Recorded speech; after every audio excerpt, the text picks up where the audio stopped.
देख रहे हैं सुदर्शन न्यूज।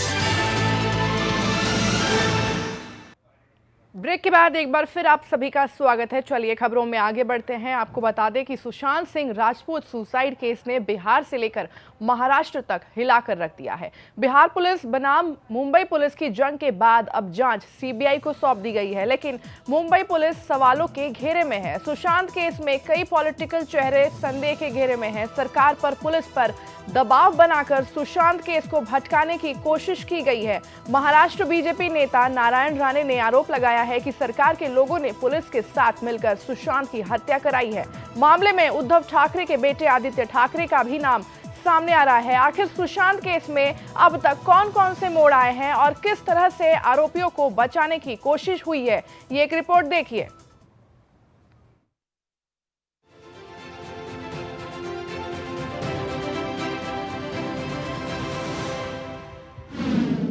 सुशांत केस की सीबीआई जांच से हाहाकार। मुंबई पुलिस और शिवसेना ने किया विरोध।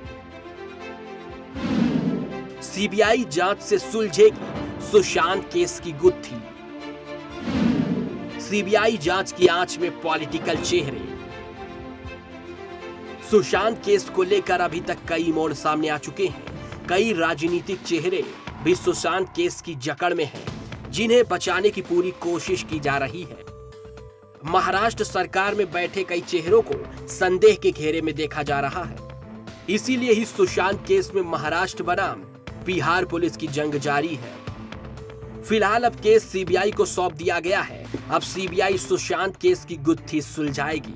ये माना जा रहा है कि सीबीआई जांच की लपेटे में कई नेता आ सकते हैं। महाराष्ट्र के मुख्यमंत्री उद्धव ठाकरे के बेटे आदित्य ठाकरे का भी नाम सुशांत केस में उछाला गया है। मुंबई पुलिस की तरफ से हो रही लीपापोती इस ओर इशारा कर रही है। केस को सीबीआई को सौंपने पर अब मुंबई पुलिस और शिवसेना सख्ते में है। शिवसेना के प्रवक्ता संजय राउत ने भी विरोध करते हुए क्या कहा है, आप सुनिए। रहस्य क्या है कि बार बार सीबीआई को दीजिए, सीबीआई को दीजिए। सीबीआई को इतना ही काम है क्या? संजय राउत के इस बयान से साफ है कि कहीं शिवसेना आदित्य ठाकरे को बचाने के लिए ये सारा गेम तो नहीं खेल रही।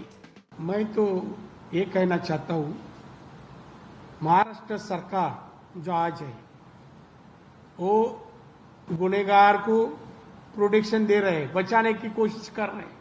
असली गुनहगार मैं समझता हूँ 3 पार्टी का सरकार है, दूसरे 2 पार्टी के लोगों ने करने नहीं देना चाहिए। इस तरह की मर्डर करना और आत्महत्या करके करना ये लोगों का धंधा है। काफी लोगों के साथ हुआ है। अब पुलिस लोग के मदद से ही ये सब छुपा देते हैं। सुशांत केस को उनकी एक्स मैनेजर रही दिशा सालियान की मौत से जोड़ा जा रहा है। इसे डबल मर्डर बताया जा रहा है। दोनों के केस में सूरज पंचोली और आदित्य ठाकरे का भी नाम सामने आ रहा है। कहा जा रहा है कि 13 जून को सूरज पंचोली ने पार्टी रखी थी, जहां सुशांत भी मौजूद थे। पंचोली और सुशांत में झगड़ा हुआ था और अगले दिन फिर सुशांत की मौत हो गई। इस केस में सुशांत के पिता ने रिया चक्रवर्ती पर एफआईआर दर्ज कराया है। रिया जांच के घेरे में है, उनसे पूछताछ हो रही है। इस बीच आदित्य ठाकरे का बयान सामने आया है। उन्होंने कहा है सुशांत केस को लेकर डर्टी पॉलिटिक्स की जा रही है। तो वहीं सूरज पंचोली ने भी पार्टी देने वाली बात से इनकार किया है। लेकिन इस केस में लगातार सवाल उठा रही कंगना रनावत ने आदित्य ठाकरे से सवाल पूछे हैं। कंगना ने पूछा है, रिया कहां है? आखिर मुंबई पुलिस ने सुशांत की मौत को लेकर एफआईआर दर्ज क्यों नहीं की? फरवरी में जब सुशांत सिंह राजपूत के पिता ने पुलिस को आगाह किया था कि उनके बेटे की जान खतरे में है, तो मुंबई पुलिस ने पहले ही दिन उनकी मौत को सुसाइड क्यों घोषित किया? आखिर हमारे पास फॉरेंसिक एक्सपर्ट या फिर सुशांत का फोन डाटा क्यों नहीं है, जिससे पता लग सके कि उनकी मौत के 1 हफ्ते पहले तक उन्होंने किन किन से फोन पर बात की थी? क्यों आईपीएस विनय तिवारी को जानबूझकर क्वारंटाइन किया गया है? सीबीआई जांच से क्यों सब लोग घबरा रहे हैं? रिया और उसके परिवार वालों ने सुशांत के पैसे क्यों लूटे। सुशांत केस में अब तक नए नए मोड़ ये साबित कर रहे हैं कि इस केस को भटकाने की कोशिश हुई है, और अब जब ये केस सीबीआई के हाथ में है तो हाय तौबा मचना शुरू हो गया है। अब देखना होगा सीबीआई जांच के बाद क्या केस की गुत्थी साफ होती है।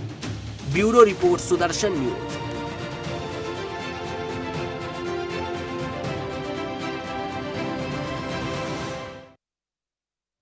तो रुकेंगे यहाँ पे एक छोटे से ब्रेक के लिए, जल्द लौटेंगे। आप देखते रहिए सुदर्शन न्यूज।